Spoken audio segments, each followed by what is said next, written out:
What up? What up? What up? That was quick. I thought they was gonna give me a countdown. They was not playing today. I probably just didn't know how to set it up. What's up? What's up? Welcome. It is Tuesday live stream. I didn't send out any reminders today. I had a very busy day. But I'm excited to talk about this topic today because I do realize that I know I have, and I know quite a bit of my friends and people that I'm, cool with, have hurt their own feelings for having expectations. And one of the main ones that I see all the time is people say, women hurt their own feelings all the time because they don't take what's for face value, and we make up these stories in our head and all this good stuff, right? So give me a second. Change this around real quick. Sorry, guys. So that's like a big thing though. And I think I recognized that at an early age where I would like have expectations of people and they had no idea I had these expectations of them. And then I would be like upset that they didn't live up to it. And as a result, I stopped having expectations for anybody. Hey, hey, hey. And so it eventually led me to a place of detachment, and I just totally disconnected, and then it was like really hard to reconnect. So I'm sorry. I thought that I was on my main Facebook page, and I was like, oh crap, no, that's not what I wanted. That's not the case. So here we are. So if you're new here, hey, welcome. I am Ashlyn Ray. I am mindset strategist and lifestylist for Forever Aunties and Brunch Bays. Tonight we're going to be talking about the audacity of expectations. So if you're in the Facebook group, what up? If you're on live, hey. If you are a Black professional millennial on live and you're not in the Facebook group, what are you doing, baby? So let's go ahead and get into it. So um, I know you guys have heard me talk about the A Course in Miracles. That's something that I'm an avid student of. And I've seen this in many other places, right? I've seen it in other books that I've read, like The Art of War, all kinds of other self mastery type books. And what they talk about is if you are judging someone, it is something that is reflected upon yourself. So it doesn't mean like you're doing that exact thing, but it's something about it that kind of triggers you in some way, right? So this is a similar kind of situation. Um, so I got some notes here that I want to go over. So when we have expectations of other people, and it kind of becomes a form of projection, which becomes a defense mechanism for us, right? And the ego uses this to maintain a sense of control and a sense of separation. Anytime we're separated or we're controlled, then that means that we can compare, we can judge, we can project, and basically do anything that's not of love, right? And remember, if you're not in love, then you are manifesting more of the negative that you don't want. And you cannot create what doesn't already exist. You cannot create your desires if that is where you're coming from. So when we talk about in the context of expectations, the projection occurs when we attribute our own thoughts and feelings or desires to other people rather than taking responsibility for themselves. So it kind of happens when we need to fulfill our own needs, and we're expecting somebody else to fulfill those needs for us. So it creates disappointment, frustration, resentment, when those expectations are not met. And then instead of like looking at us to see what it is that we were trying to fulfill get from that person, we're kind of like looking at them like, you the bad guy. So it's really important for us to be able to recognize our expectations, and that when this happens, this is really a projection of our own desire and need, and for us to take responsibility so that we can feel that for ourselves. Remember, when we have friends and family and partners and all that good stuff, they are supposed to be in addition to, not completing our wholeness. Okay. So you always want to remember that we, as coming from our divinity and our true selves, are already whole. We're already in one piece. And then these other people and things and titles and all this stuff adds a layer of additional love and pleasure and experience to our life. So we have to recognize that we're all one, and that our happiness and fulfillment are not dependent on the external circumstances of other people or other people's behavior, right? And so part of that comes from forgiving yourself and truly 100% accepting yourself and understanding that you are whole. So I want to give a quick example. Now, today I had, um, I've lost my tab. I'm so sorry. One second, guys.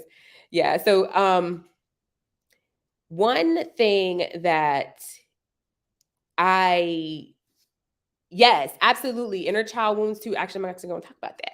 So I was getting ready for an interview, and so yesterday, I went and got my hair cut. I'm ready. I'm rolling, and I get home and I realize that my haircut does not look exactly how it should. It's not perfect. I'm very particular about my haircut. I go to the same barber. I will fly from a different state to get my haircut. Like I am about that shit. Okay, I'm a little bit vain when it comes to my appearance. So I call my friend. I'm like, yo, my haircut's fucked up. Like what's going on? Like, yo, I'm upset about this thing. And like he's at practice with his kid or something. And he's like, yeah. He's like, oh, really? That happened? Let me give you a call back. And I'm like immediately upset, right? It's like a stupid reason to be upset. But I felt like he's supposed to know that I am very particular about my haircut. And how does he not know that this is very important? Because tomorrow I have an interview and I want to make sure that I look perfect. And I can't believe he's not upset like I'm upset. And like realistically, what the fuck was he supposed to do? Come fix my haircut?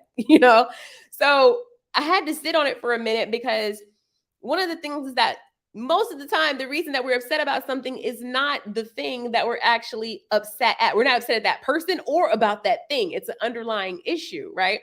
So I had to sit with it for a second, like, bruh, even if he would have been like, oh man, baby, what the fuck? Your shit's like, what was that going to do? Nothing. I was still going to have my haircut not look how I wanted it to. And I was still going to go to interview with my haircut like that. So that's when I realized, like, okay, so what is the pressing issue? Like, what is the thing that's bothering me that I wanted him to like rally with me about this damn haircut? And really what it is that I had this anxiety that I had been suppressing for the past 3 or 4 days as I had been getting ready for this interview. And as a result, because everything wasn't perfect, it showed up as me throwing a temper tantrum because somebody didn't want to throw a pity party with me about my haircut not being exactly how I wanted it to be. Y'all should drink every time I say haircut. Y'all gonna be drunk as shit. So, but it was like really a moment for me to be like, yo, I'm dead ass looking at him like, yo, you wasn't there for me. You were supposed to like, nah, come on, dog. So it was so funny that happened yesterday, right? Because it was in perfect time for me to tell y'all, this story to go along with this. So there's been plenty of times in other situations, and we've all done it, where we expected somebody to do something that we wanted them to do. And realistically, however it was that they responded, however it was that they reacted or behaved, was completely about them and not about you. And I mean, even if you came off aggy with however you requested it or whatever, how they respond is completely about them. And let me explain. First of all the issues and all the traumas and all the rejections, all that stuff comes from our past experiences. It can start, starts as young as childhood, all the way through other things that have happened to us. And so, however we have internalized all of those issues in those situations are how we react to other people, right? It's rather that triggers something, rather it, sets the tone for us to recoil or whatever. So when that person responds, replies, reacts, or behaves, it is coming from however they have been triggered, developed, and how whatever pocket they're responding from. You don't know what you've triggered in a person. You don't know what it is or how it is that they respond to things. You don't always know that. And so quickly we tend to kick them off of our pedestal and be like, oh, well, that person didn't do this thing. And so now we're judging them. But now we're literally judging them from our own hurt and our own trauma, right? Which is why it's so important to always look from a place of love and compassion. But that's really hard to do if you don't have love and compassion for yourselves. And so yesterday, I posted on Facebook, I'm like, hey, I don't know who needs to hear this, but can you please hold space for yourself the same way you do your friends and family? Because if you are not being compassionate to yourself, if you're not forgiving yourself, if you're not loving yourself, flaws and all, then you cannot be compassionate, truly compassionate for other people. It's all superficial. You feel separated. You feel like you need to compare yourself to somebody else. And anytime that we're doing comparisons and judgments and criticism, we're acting out of a place of fear, which is not real.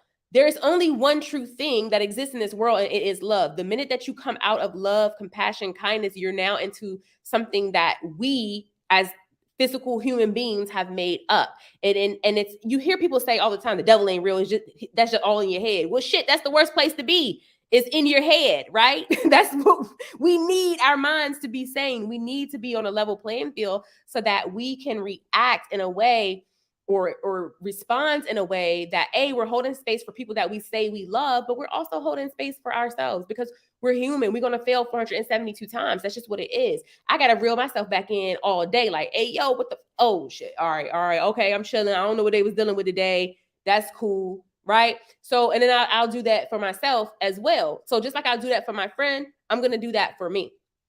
So I want to talk about 10 ways. I always talk about insight, right? It's hard for us to solve an issue if we don't know the origination of the issue. So a lot of times, we look into things and we understand what's wrong and then we don't take action. So the first thing, we're going to do some insight and then I'm going to tell you how to take action. So let me get back to my situation here. All right. So here's some ways for you to identify if you are projecting your own needs on someone else. And I know this is a hard thing to accept, to look at, to understand. None of us are exempt from this, though. We all do this shit. We all do it. And we may not, some of us have maybe outgrown it and don't do it as much because we're able to realize when we have or when we've been triggered. But it's a hard thing to look at. But once you look at it, it's so easy for you to be able to identify and recalibrate. So the first thing is that you feel disappointed or frustrated when the other person doesn't meet your expectations, right? So that's simple, like the phone call that I told you about last night. Another time is maybe finding yourself trying to control the other person's behavior or decisions.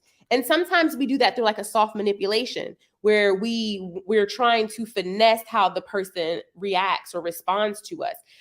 It's almost like if you give somebody bad news, but you don't feel like they should be hurt, or the way that you said something, you don't feel like they should have took it a certain way. It's like you're trying to control the way that they respond to you, and you can't do that. You really just have to say what you got to say, let them respond how they respond. It's really not up to you. A third reason, or a third way, is that you feel resentful or you feel angry when the other person doesn't do what you want. I had to explain this to someone. I used to get a lot of shit for not wanting to like hang out all the time and stuff. And I'm very much a lone wolf. I'm very much a loner kind of a person. That's just my whole personality. Like I'm literally an introvert. And just because I am personable and I can mingle and I'm a good socializer, people take that as being an extrovert, which is completely untrue. But people would get angry with me because I want to do my own thing. Like I would prefer to stay home and read a book than go hang out or do this thing or whatever. And so people would think I'm not their friend. They'd be like, oh, well, you're not a real friend because you don't want to do this, or you don't want to hang out with me, or you don't, and it was like, it took me a lot of years to realize that the people who really truly understand me and get me know that when I want to be out and about, I'm going to be out and about. And when I don't, I don't. Now, if it's something that's super important to that person, obviously I'm going to show up for my friend. But I'm not a small talk kind of gal. You feel me? So they would be resentful of that. Literally, they would be resentful of that. So that is a situation where they want me to fulfill their needs. I actually had a conversation with my cousin not too long ago. It was like a good conversation. And I was able to have the vocabulary to articulate to her, when we were younger. At that time, I didn't have the vocabulary to articulate it, but I do now. And I was able to tell her, like, I used to feel so guilty when you wanted to do stuff with me and like overly hang out, and it was like too much for me. And I always knew that it wasn't that I didn't like you, I didn't want to be around you. I just couldn't commit to how much you needed me. And so she was trying to get me to fulfill her needs, and I didn't know how to fulfill my needs. So it would either be a case where I do go out and hang out and I'm resentful the whole time, right? Have you ever said yes to somebody and then you hate it the whole time? Or it would look as though I didn't want to be around her and I didn't love her, and she would be upset with me. So she would be resentful. Another way to identify, you feel jealous or envious of another person's success or accomplishments. So generally that is jealousy, right? So you're jealous of something that happened to somebody else, and in some way it's mirroring back on you, like you wish you had that thing, you wish you did that thing, or you feel small or less than because you haven't accomplished what you deem is the same level of success or accomplishment of that person, right? So that's where that comparison comes in. That's where that judgment and that self-criticism comes in. The other is that you feel threatened or insecure when another person agrees with you or challenges your beliefs.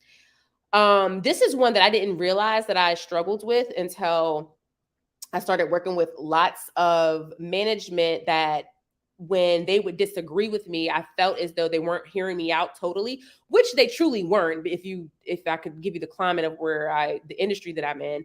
However, I would feel insecure about it though. Like, because even though I knew what I was saying at the time was right, by them disagreeing with me, in the inside, I'd be questioning myself and I would begin to feel insecure. And as a result, because I wasn't standing firm and confident in what I was saying and instead acting out of insecurity, my response would be either overly exaggerated or be much more aggressive or more defensive than I would if I was speaking from a calm head.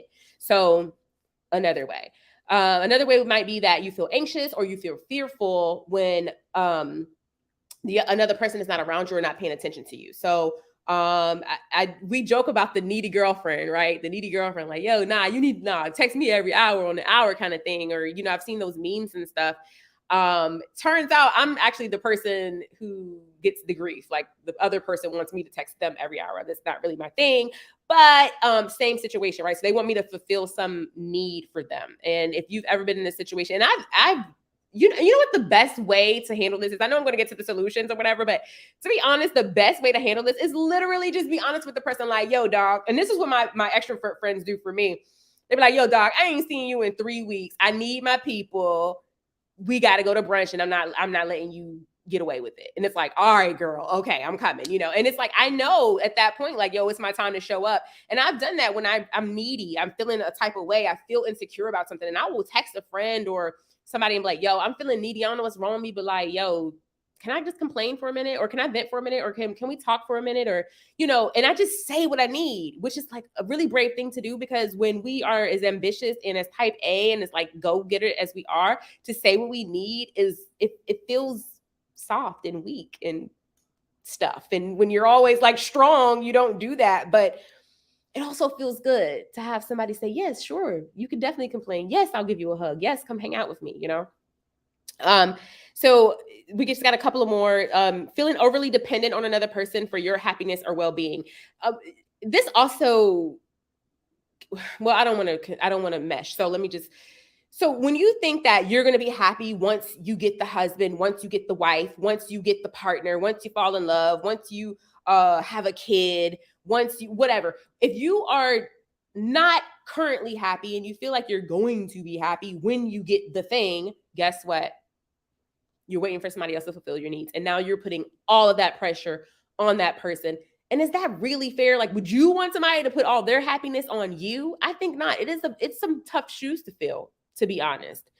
Feeling a sense of obligation or duty to meet another person's needs or expectations. Also done that. And you're probably like, well, how does this fit in? But if you're a person who needs to be the savior, you need to be the one everybody relies on and speaks highly of, and you don't want somebody to disagree with you or feel negatively about you or disapprove of you, then you may be the person who always wants to swoop in and take care of other people's expectations and needs. So now you're neglecting yourself because you're feeling a sense of validation or trying to avoid a feeling of rejection or disapproval. If you find yourself making assumptions, we're on the last one, number 10. If you find yourself making assumptions or judgments about another person's thoughts or feelings based on your own projections and biases, woo, baby, if I'm not guilty of this shit. And it usually comes from when I am scared of the person's response, right? So like if I can't follow through with something that I originally committed to, or if I know they're expecting me to do something, but I just don't feel like it, like it's not aligned with my productivity goals or whatever, right? And so if I drop some news and it takes them a long time to respond, even though normally I would just think they're at work or they're busy or they're feeding their dog or some shit, now because of how I feel, I am projecting and I'm like, oh my God, they're probably like cussing me out. They probably don't want to talk to me right now. They're probably upset with me. And I'm completely making assumptions and judgments of the other person's thoughts and feelings. That's not the only time that happens, right? It could also happen when you're just having a normal conversation, and maybe a person's sharing a situation with you and they're saying they feel this way for this reason. And you're like, nah, they lying. They really feel like this, No, that's probably because that's how you would feel if it was your situation, right? So that's still another way of doing that. So by becoming more aware of your patterns, which you really need to know what your triggers are, become aware of your patterns, and just really start to fulfill your own needs and desires, understand what that means for you. What is that? And then how to create that, how to fulfill that need for you. So that means cultivating more authentic and fulfilling relationships. That means saying what you got to say, even if it ain't going to agree. That means accepting what somebody says to you if it's not what you expect or you agree or what you wanted to hear. Good relationships are about boundaries and mutual respect. So, I must say though, because we're about to get into, how to fulfill your own needs so that we don't project, it's really, really, really truly starts with your own self-worth and wholeness. And I know that we don't like to talk about it because, I feel like in our community, in the Black community and Black women, like we know we're beautiful, we know we fly, we know we fine. And if we feel anything less than, it's like somehow like it's like somehow like terrible. And I know the word I want to use, but I can't think of it right now. So you probably know what I'm trying to say. But it's like the worst thing in the world, right? For you to have a moment of sadness or weakness or not be totally sure of yourself. And people make you feel bad for it when you don't. I know that's essentially been my experience. I've seen it happen on social media where somebody, and I'm not talking about the attention seekers. I ain't talking about that. I'm talking about when you genuinely feel away and you're looking for some support and people just like completely invalidate what you're saying. Or they try to immediately fix it, or they want, all these kinds of things. And it's like, they're not really hearing what you're saying. So I know that it's hard to express that sometimes, but it is important that we do, because we cannot fulfill our needs if we don't know what they are, if we don't say what they are. So firstly, we got to practice self-care, right? After we have accepted ourselves, and this is an ongoing journey, okay? Loving yourself and loving other people, even when you really want to slap the shit out of them, is an ongoing journey. But if we are going to cultivate a life and have the things that we desire and really live a stress-free, soft life, this is what it takes. It takes understanding how to act out of love, how to love yourself, how to forgive yourself, how to forgive others, so that you can stay in a high vibrating, high frequency place and you can attract more of the good and not the shit you don't want, right? So practicing self-care, taking time to engage in activities that nurture you physically, emotionally, spiritually. It's not just getting your nails done and getting your hair done. I say this because what are you doing for, you look good, bitch, you fly, you fine as hell. But what are you doing for in here? How are you taking the time to nourish your brain? How are you taking the time to process your anxiety? When I think about, the situation, the story I told you about last night with the interview and the haircut and all that, I didn't even know that I was anxious about anything. Like I had to sit there and decompress for a second. Sometimes we're so much on the go and thinking about the next thing that we have to do, we're not even aware of what is bothering us or what's frustrating us. And when we're frustrated and stressed out about stuff, it materializes in your body if it's not taken care of. And so ain't nothing no exercise is going to do if you're not aware of that. So make sure that you're taking that time to just really like kind of assess, right? I love to do a three, actually, this is a new practice I've started. I journal all the time, but now what I've been doing is in the mornings, I journal for 3 full pages. They're called morning pages. I forgot where I saw this. I'll add it in the link if I can remember. And it's called morning pages. And all I do is just write, and it has to be handwritten. You can't type it. If you type, it's like there's a disconnect. Your spirit is no longer connected to what's coming out of you, even though I don't know, it's weird, but it's just something about writing it, that the consciousness just flows onto the paper and you can work through your thoughts. And sometimes it's literally going to start out with like, yo, I got this headache and this shit is some bullshit. And that's fine. Just keep writing, right? And you can start to see, okay, what's on your mind? What comes to your mind first? What do you need to work through? All right. Two, boundaries, boundaries, boundaries, boundaries, boundaries. Okay.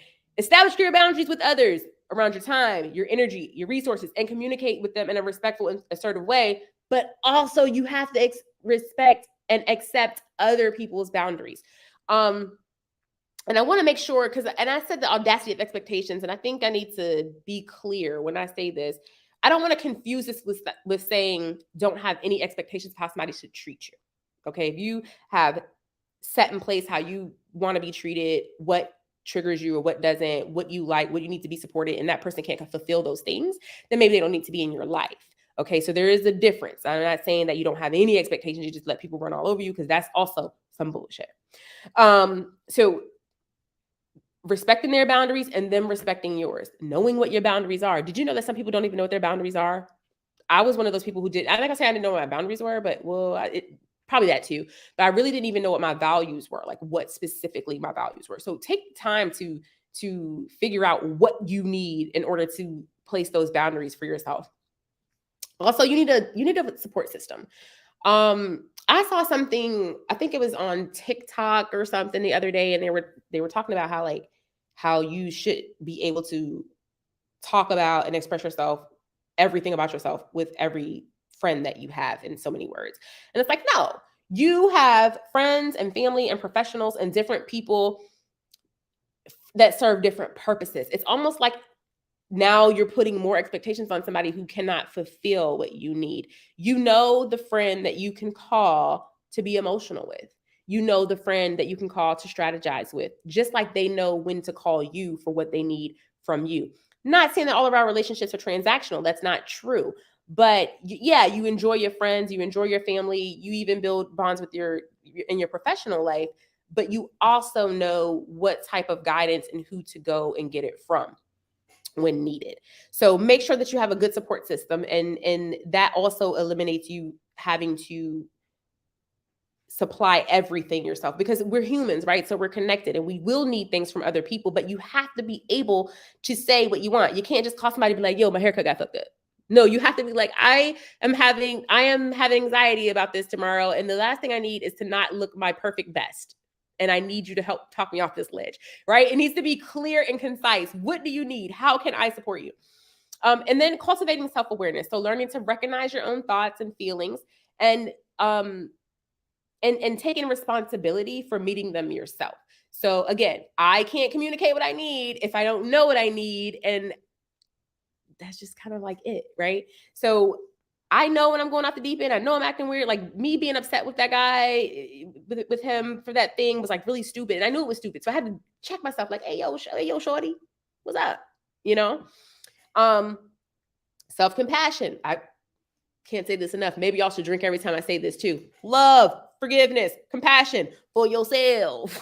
Okay. Hold the space for yourself. Like, it's super important. I'm actually going to do a whole separate training on how to hold the space for yourself, because it's pretty lengthy and in depth. So we'll do that maybe next Tuesday. But yes, hold space for yourself. Whatever that is, be your own bestie, be your own sister, be your own mom, whatever that is for you. Engaging in hobbies and passions, pursuing activities that bring you joy and fulfillment. A conversation that I had recently was like, somebody told me they didn't know what they liked, and they didn't know what their hobbies and joys were. And I was like completely taken aback. Like, how you don't know what you like, dog? Like, that's crazy. I don't even understand that, you know? And turns out when you're being ran by everybody else's expectations and feelings and obligations and commitments, you don't know what you like, because you ain't never doing shit that you want to do. You doing stuff that everybody else wants to do, right? So with that being said, just try new shit. I mean, even if you just do one new thing a week, a month, or whatever, sign up for something random, pay for something random, and just do it. And if it brings a smile on your face, then that's a good sign. It's something you might enjoy doing again, or maybe you want to make it a hobby, right? But just find ways to fulfill your own heart. For me, that's reading, that's going on nature walks, that's listening to music. I have a dance party in this mother every Sunday, bro. We get it in, okay? If it make you smile, if it makes your heart full, if it makes you like, that's your bag. Practicing gratitude. Y'all know how I am about gratitude. It's part of one of my big three: gratitude. Gratitude are the miracles that go your way every day. Witnessing a miracle, you going to, and I ain't talking about like the miracle on 34th Elm Street, whatever it's called, with the Santa Claus and stuff. I know I got it wrong, but y'all know what I'm talking about. A miracle, I done told y'all, is the lights being ring all the way to the grocery store, okay? Or on the way to work when you already late, or realizing that you got $5 left on your Starbucks card and you thought you was gonna have to pay the full price. All of those are miracles. Somebody paying for it for you, or whatever. Anything that goes your way that made your day just a tiny bit easier, or you made somebody else's day a tiny bit easier, counts as a miracle, and it is gratitude, and it is proof that there is good and love and compassion in the world, and that God got you. Obviously, professional help. Sometimes it's hard to identify the things that you need to fulfill. Sometimes we do need help with this. I mean, if you've been in a situation where you've been just chasing the goal, chasing the thing for many years, you might need help. That could be with a therapist. That could be with a coach like me. That could be with a counselor, or a self-help book that was written by a professional. But explore different ways to learn more about yourself. The more you learn about yourself, the more insight you have about yourself, the easier it is to fix things and to have solutions. Next, I'm saying practice mindfulness. Being in the present moment in a non-judgmental manner, okay, allows you to accept your thoughts and feelings instead of trying to control them. Sounds crazy, because how do we think without wanting to put it into a box? But if you just sit still with yourself, that could be through meditation, that could be through just being quiet. Just let your thoughts kind of flow. Because you know what's going to happen? Whatever's actually bothering you is going to bubble up to the top. I promise you it will. And then you can ask yourself further questions as to what exactly is going on and what do you need help with and how can you support yourself. Or if you need support outside of yourself, you have a clear path on what you need and who you can possibly get it from. And then lastly, engage in meaningful work. This is meaningful work. Spirituality and helping you guys reach your goals and have a stress-free life, or a life with more ease, and realizing and manifesting what you truly want is meaningful work for me. After going through a very tumultuous time and seeing where I'm at now, and just how I'm just like, baby, I'm zen, baby. This is zen, baby. Whatever I want happens, baby. Like, and if it don't happen, that's because it wasn't my time, baby. But my thing is coming, and it's going to be bigger and better and blessed. And it's like, when you can be in that space, the way that you react and respond to other people is beautiful. The way that you react and respond to yourself is beautiful. You can approach everything from a place of beauty. And again, I cannot stress this enough. I fail a million times a day. But before this, I was failing a trillion times a day, right? And so it's a constant journey of bringing yourself back into compassion, into love, into oneness in your true self. And the closer we can get to our true self, the closer we can get to a very amazing, beautiful, magical, and magnetic life. So find something that just makes you feel good about existing, that makes you feel good about walking this earth. We have our careers. Yes, some of us have children, pets, nieces and nephews, whatever, but find something that's literally just for you, and then share it. Help somebody else out. That's when you become a miracle worker. That's when all things happen for you, just for you, right in front of your very eyes. So I hope some of these helped you, one, identify when you're being a butthole because you're not fulfilling your own needs. And two, once you identify that you are in fact being, and you do have the case of the ass, that you can now fulfill it with yourself.